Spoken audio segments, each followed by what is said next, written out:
So one of the common questions that we're getting asked today is really for doctors understanding what their exit strategies are if they're the owners of a practice. So typically, in Australia, there's about 5,500 independently owned practices. And one of the core things as I get later in my career is, well, what do I do this thing, right? So obviously, and there's different ways that you can exit a practice. One is obviously you can just sell it, find somebody who wants to sell it. There's another thing called an MBO, which is a management buyout. So in other words, you could help the people within your existing practice take over that practice. And typically you would do that by agreeing on a price and let them over a period of time pay it off, because they may or may not have the lump sum. I mean, most practices generally you can value at a times multiple of their profit. So it's typically 3 to 4 years. So when you're buying a practice, once again, we buy practices, and we're looking at the future revenue of that business. So we're buying it today to get the future benefit. So what I'm just very conscious of is that there's a few different ways to do it. And once again, we're very happy to help people try and understand, how to do it and what their options are. But typically, as I said, I think all of us have spent a lot of time building something of value. We want that to go on in perpetuity. Sometimes for a lot of doctors, it's a case of I've been running it for a long time, but I want to take a step back. Like I still want to keep working the practice, but I don't want to be responsible for the staff and all those sorts of things. So there's different ways that you can look at doing it, but typically really they're sort of the best two options. Obviously is to sell the practice or look internally to the people within the practice and see whether they'd be interested in taking it on.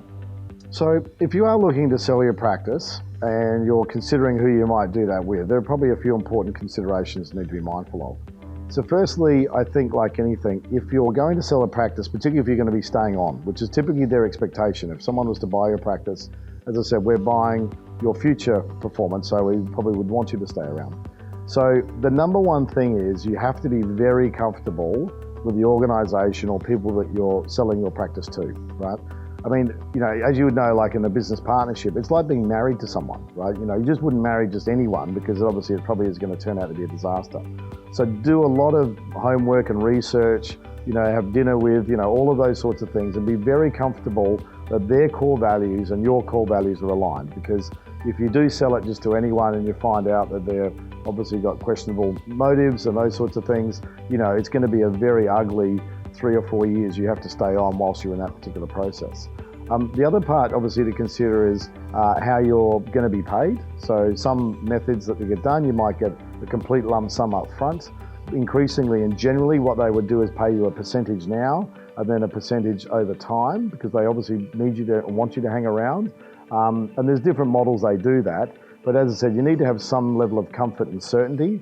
And in the agreement, you want to make sure that if for some reason they don't make one of those payments, that the practice comes back to you, right? Because sometimes it may not be that case.